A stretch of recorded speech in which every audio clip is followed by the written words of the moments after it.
What's up, everybody? Welcome to the inaugural episode of POD SCUM Presents Off the Couch Boxing, your one-stop shop for all your boxing views and opinions that will always 100% be correct. I am your host, REXXX RUGER 2.0. You may know my twin brother from the POD SCUM podcast, and my co-host is... at FRANK BENGZ. Look me up on all social medias at FRANK BENGZ. Let's go. I'm happy to be here. I'm happy to do this. Yes, and very much like my brother's podcast, POD SCUM, there's going to be very little preamble, and we're going to jump right into the meat and potatoes because I understand this formula works very well. So, it's what we're going to stick with. If it ain't broke, don't fix it, man. So, jumping right in, this is mainly going to be talking boxing, the fight game. Because it is hot, it is exciting again. It's my favorite sport. It's your favorite sport. It should be the world's favorite sport. No more baseball as the national pastime. It should be boxing.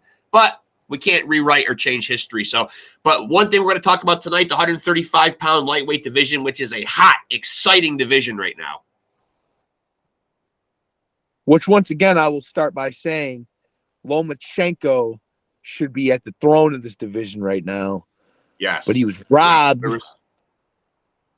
Shenanigans, tomfoolery, hosiery, whatever you'd like to call it, sorcery. I don't call it none of those things. You know what I like to call it? Classic boxing. Classic. Yeah. Or classic fucking judging that goes horribly fucking wrong, man, because, when a guy wins 7 to 8 rounds of a 12-round fight, you expect he's going to come out on top. But that's not the fucking, that's not the fucking, that's not the hill we're going to stand on right now, man. We're just going to talk about the whole division because it's a bunch of young, brash, good, hungry fighters. It's exciting. Some guys are on their way out. Some guys are fucking going to be there a while. Tank seems like he might be on his way out. Ryan Garcia on his way out. Haney vacating his belts on the way out, man. But young, hungry lions like Keyshawn Davis, Shakur Stevenson, Frank Martin, Floyd Schofield. Deep. Yeah, I will say. Division. I will say right off the start with to pick out one of the names that you said and elaborate. I think Frank Martin specifically had a poor performance in his most recent outing. And I really don't know how he even got the victory, to be honest. It didn't look good. Another question of judging. But I mean, I'm still excited to see where his career is going to go. But if his last fight against Hartunian is any indication, indication of how it's going to go. Right word, yes. Yeah, I don't think it's going to go. Yeah, I don't think it's going to go. Not if he's going to fight those kind of fights, man. Because there's guys out there, man, that are hungry. It seems to be they're angling for a Keyshawn Davis, Frank Martin clash. These guys in recent history here have ran into each other and confronted each other, and they seem intent on wanting to make a fight happen with each other. So, I mean, there's a lot of guys, man, who are going to make for great fights in that division for a long time. And there's a lot of pairings. Yeah, personally, to elaborate on your point there, I think if Keyshawn Davis and Frank Martin happens, too many guys. If Frank Martin doesn't come in there vastly different from the way he fought Hartunian, Keyshawn Davis is going to clean the floor with him. Yeah. And everybody seems to want to be avoiding Shakur Stevenson, who let's not forget is probably one of the kingpins in that division. It seems so crazy to call him a kingpin of that division when he's so young, man. But a lot of these guys are all 20 fights and under. Yeah, but the thing is, the problem with him is most recently, I've seen talks of he was trying to get in a fight with Loma, and Loma didn't want to fight him, but it's because Shakur's young and got nothing to lose, but he's also got no hardware. So yeah, Loma fights for fucking prestige and fucking belts and accolades. That's very big in the Eastern European culture, I think, man. And I get it. I get that mindset, man. He's driven by goals. I don't even think those guys even really even have all that much of a disdain or a hatred for the guys they fight. They just look at it just like, hey, there's a guy with a belt that I would like to have. I'm coming to poach that. I like that attitude. Yeah, me too. Champions are built on that kind of stuff, man. I mean, I mean, that championship mindset is predicated on that type of thinking, man. But and then there's guys on the peripheral, like we just recently watched Oscar Valdez against Emmanuel Navarrete. Now he had trouble making 130 pounds, man. He actually had to fucking peel off the skivvies, get behind the fucking towel. He was 130.1. So there's talk of him moving up. Now with his range and awkwardness, he'd be a problem up there for guys if he just went right up to 135.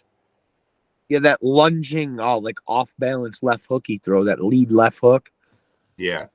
That devastated Valdez a couple of times. And shout out to Tim Bradley for obviously calling out Navarrete's obvious his footwork is a huge calamity. Shout out Oscar Valdez's right eye. Yeah. Yeah, that thing's shut down for business. That thing is shut down. Yeah. Just like in the old cartoons when they pull the shade down and things are closed. Yeah, fucking that eye is going to be Oscar's not going to be making any sharp right-hand turns in his car for a while. He's going to be whipping his whip around the corner. If he does, he's going to hit a lamppost. I pray God you hit a lamppost, you fucking hump. It's a quote from a movie, but I mean, I don't want anybody to hit a lamppost. Yeah, Oscar needs to chill out and get some ice on that. No, Valdez is a great fighter and a warrior. Yeah. Yeah, those little guys will just fight you to the fucking death, man. You get one of them on you, man. Navarrete was the better man. Yeah. And Loma does deserve some redemption. When Haney vacates and they have all these title eliminator fights, he's got to be put in there, man. You got to give the guy, you got to wind him up and let him go one more time. And Undisputed has been his dream. And he admittedly knows that he didn't step on the gas enough against Teofimo, so he blew it there, man. But this was his chance. Yeah, and I felt like as a boxing fan, not only as a Loma fan, as a real boxing fan, I don't see, even going back and watching the fight again, where the damage that Haney was supposed to be doing was effective punching. I don't see it. Evidently, he was inflicting all kinds of bodily harm, even though Loma continued to get better and pressed the fight even more as it went on. He was getting stronger in the championship rounds. Usually body punches are taking the starch out of you by those rounds. Right. Yeah, so I don't think there was any. So was it clean and effective punching? No. That's the thing I question. Yeah. Or if they were landing clean, Haney's just a huge fucking puss cake and those fucking punches don't do anything, man. There, I fucking said it. I mean, he is. When did we as fight fans start going all crazy for body work? I don't even remember people discussing body work. Well, it is an art that I love to see done well. All of a sudden, everyone's a pugilist and on the art of body work. Yeah, I really like though, man. The fucking never mind the body. Let's take it upstairs and talk about these young brash guys in their lip service, man. I like a little shit talking and a little irreverence. I mean, Keyshawn Davis, very irreverent dude, man. I mean, just getting in interviews and bugging out and fucking, just. I'm down for whatever, man. I love that attitude, man. And Frank Martin called him right out on it, man. He seems to want to smoke. There's also been a little triangle there with Keyshawn Davis and Floyd Schofield. I mean, there's a lot of young lions there, man, that really seem like they want to, be the guy. There's a lot of them that, in my mind, got the potential to absolutely do that. Yeah, and let's also not forget the great Pitbull Cruz. Pitbull's still in there, too. Didn't have a great showing himself the last time. I mean, that's the thing, though, is I felt like he should have knocked that dude out because he was just standing there in front of him all night.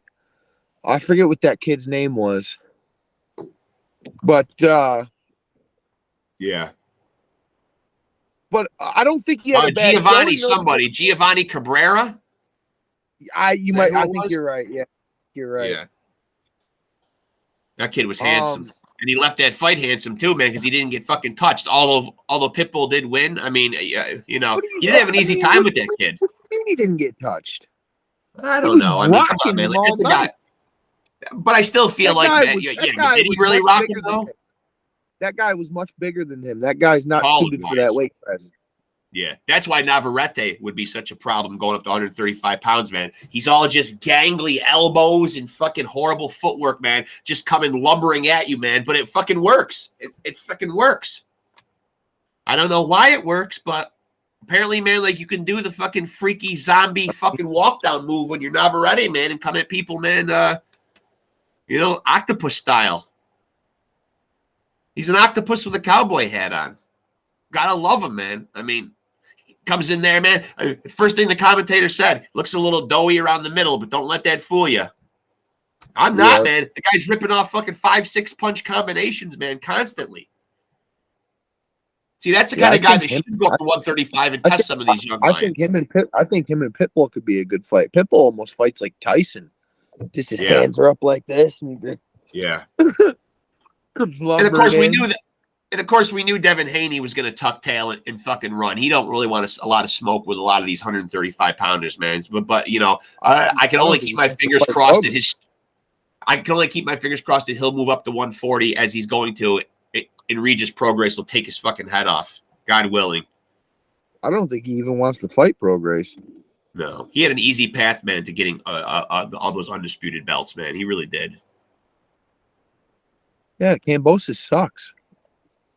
Kambosos, man, is probably competing with Navarrete maybe for the most deplorable footwork of all time. I mean, but the difference between those two guys is Navarrete at least throws vicious combinations. Yeah. Constantly working. Kambosos sucks. Yeah.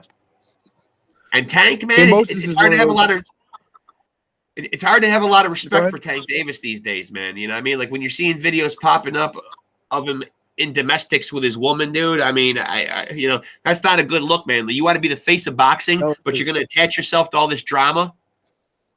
I know. That ain't a good look. I keep trying to like him, and he keeps showing me why I shouldn't like him.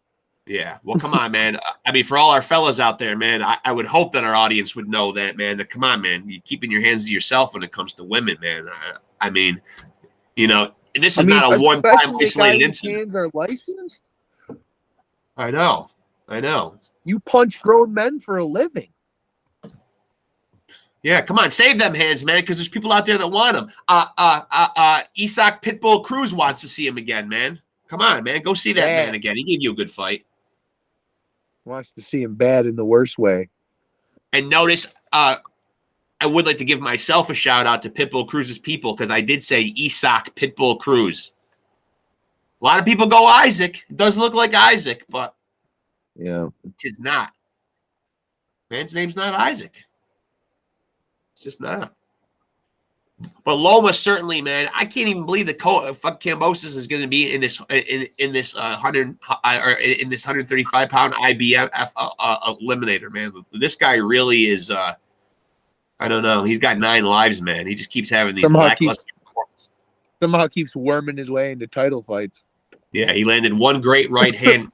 He landed one great right hand, and he folded Teofimo fucking one time in that fight, man. And he's been coasting off of that for a while now. Yeah, but Teofimo admitted he wasn't himself in that fight. And Haney went to Australia to beat him too. Gave into the demands and fucking went over there, man. I will give Haney credit for that, man. Not much else, man. But I mean, I just love all these young lions, man. I'm really big on Keyshawn Davis, as you know, and he looked great in his last performance, man. Really sitting down on his punches. He just needs to turn up the heat a little bit more and become a more devastating finisher. And that kid's got it all, man. Oh yeah, yeah. And of course, he had an iconic moment in that fight. you remember that iconic moment? Yeah. Francisco Patera can never live that down. No. Fucking threw 4 punches, man, and fucking Keyshawn was right there in front of him, and just fucking Keyshawn's head was like a slip bag, man. He just 4 whiffs. 4 in a row. Yeah. And not even there. You're punching at air, man. You're punching at air in the dark. Sad. But I like Frank Martin, though, too, man. I don't want to knock any of these guys, man. Any of these guys could rise to the fucking top, man. Like, any of these guys could potentially take that division over. I could take that division over. I was 135 pounds once. 5th grade. I mean, yeah. But I mean, you got to have some trials by fire, though. I'm trying to think of who else is there that we didn't really bring up. Well, I feel like there's always guys on the fringes going up or fucking going down. I mean, you just never really know. I mean, I guess with Haney being gone, I guess you would look at Tank as possibly being a potential candidate there, man. But he seems like he's probably going to go up in weight as he gets older and fills out more too. I mean, I wonder is Nui going to end up landing up there 135? That's a leap for him, man. But good news was that, man, is that Canelo and Charlo, man, at the time of us recording this, had their first press conference in New York today in their first second face-off. And shook hands. Yeah. Charlo is the naturally bigger guy. He's taller, man, and he can hold the size better, man. I didn't realize that this might be a little more problematic for Canelo, man, than I thought. I don't know, man. Like, now that I see them together, man, like that, shout out to Jermell Charlo. He's got himself a nice fucking swell on, man. He looks like he's added the weight well, safely. Yeah, I mean, I didn't see him like with their shirts off or anything, but I did see it. And yeah, he doesn't look bad. No, he doesn't look bad. I mean, that's not what we're here to talk about. Obviously, completely off topic, man. I don't think either one of those guys are going to make 135 anytime soon, man. But yeah, I mean, there's so many young lions here, man, that the only way to really sift through all this is to have these guys matched up and just start fighting each other. They have to.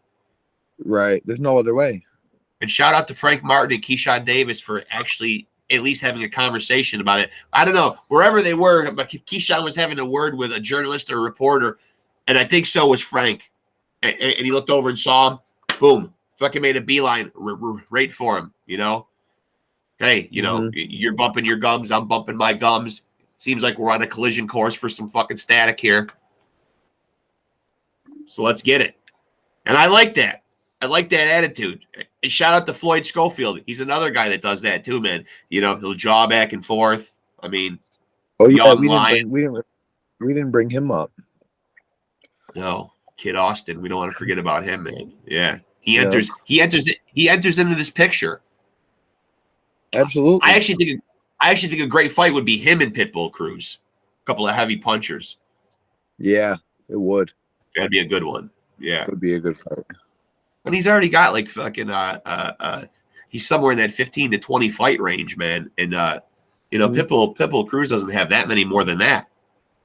I think he's like 15, 16, something like that. Yeah.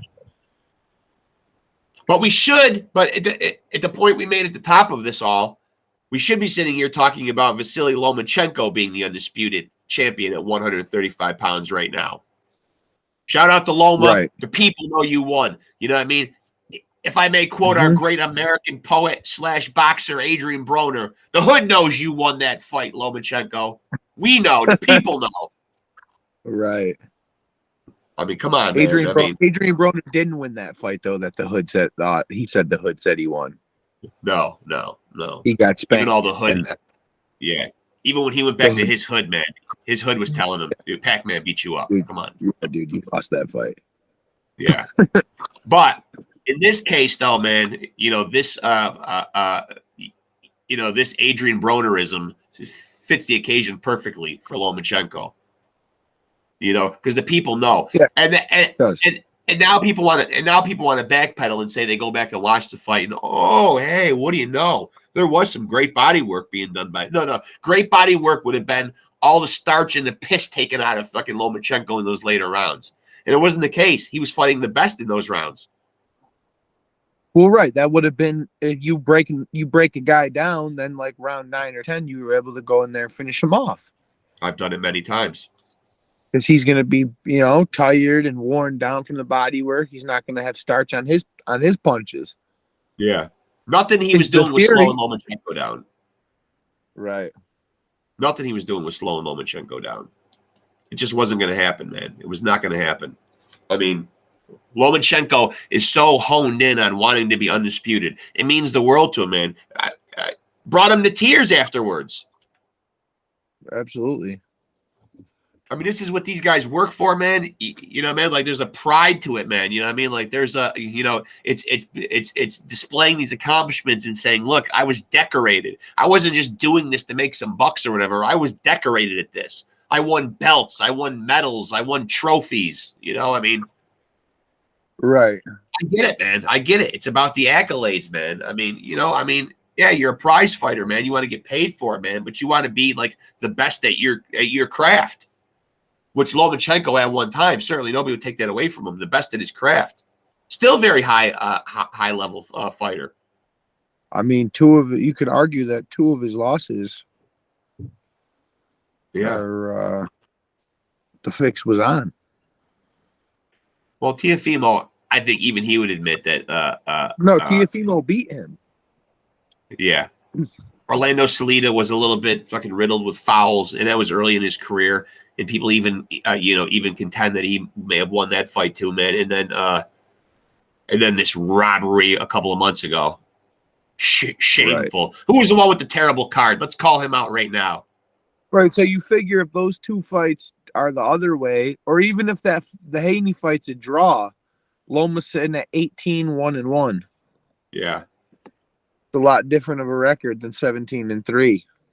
I say for the guys that he has on his resume and how he went fucking 4 or 5 fights in a row and made dudes quit over on their stool, I think just for the resume and his Olympic accomplishments and his decorated amateur career, you got to at least, man, in order to make this right, which boxing has not taken any steps to do at this point, man. But I mean, to not give him okay, yeah, you're not going to strip the belts of Haney and give them to him. That would be the most fucking extreme of situations or whatever. But to not give the guy a rematch or to put him back in the mix somewhere, he needs to be in one of these title eliminators. He deserves that.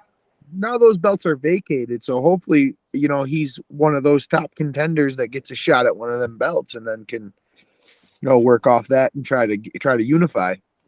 But now, unfortunately, he's going to have to do it the hard way, and he's going to have to go pluck them all up where he just had them all sitting right there for him. Right. It's a shame. It's a travesty of justice. He doesn't really got the years left for many more long roads. No, he doesn't, man. I mean, even if you figure, man, in like 2 fights, even conservatively, 2 fights a year. I mean, if he goes and gets in a 4-belt era, it could take you 2 years to get those second belts again. Right. He's already 35 or something. Yeah. I mean, well, unfortunately, man, and I hate to see this happen, man, but he may be relegated to fucking ceremonial gatekeeper position.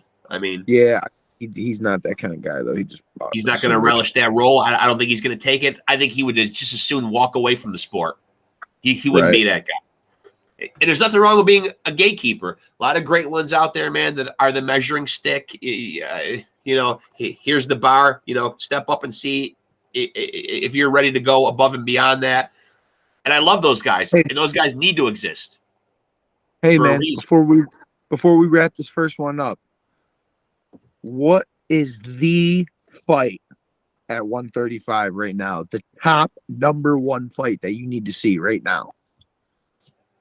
I think for me at 135 right now, I've brought it up. I'm going to stick to it, man. The fight that I would really like to see right now is Keyshawn Davis and Frank Martin. All right. There's other ones that I would be excited about, man. There you have it, folks. There's the fight to make at 135. Keyshawn Davis, Frank Martin, lock horns, no games. Get to it. Yes. But I also would like to say that I would like to see Loma inserted somewhere, if he's not already. And I don't know how the brackets fucking all stack up, who's fighting for WBC. I wasn't talking about belts or anything. I was talking about personally your best fight you want to watch. Yeah. I feel like those guys got exactly where you're going with that. Loma needs to be inserted into a fight for a belt at 135. Yeah. You got to sit by and grab that IBF one quick, because I think George Kambosos and Gustavo Limos are involved in that one. And Might be a little different story if Lemos wins, like I think he fucking should, man. But if Kambosos gets yet another gift thrown his way, that's easy pickings for Loma. He can go take those belts. He can at least go take that belt, I should say, off of Kambosos. And then he's a quarter of the way there. See that, Loma? There's hope still. Salute, brother.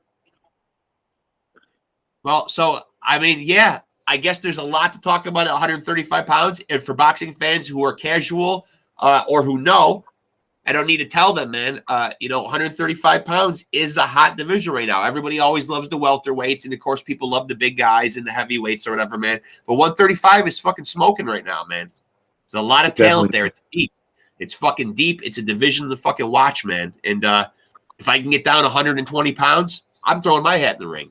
And there's a lot of guys fluctuating through those weights right now that might absolutely end up at that weight for a minute. Yeah. Well, so, yeah. I guarantee they don't want to see us down at 135. Yeah, I got to get in the steam room. From the late, not late, excuse me, from the great American poet, I can go 15. Are you going there right now? Thank you, Gary Busey, for giving me that. Wait a minute. Wait a minute. I can go 15 seconds with anything. That's a perfect way to end it. And in retort to that, I will say this is the inaugural first episode of POD SCUM Presents Off the Couch Boxing. That is all for tonight. Bazang! Bazang.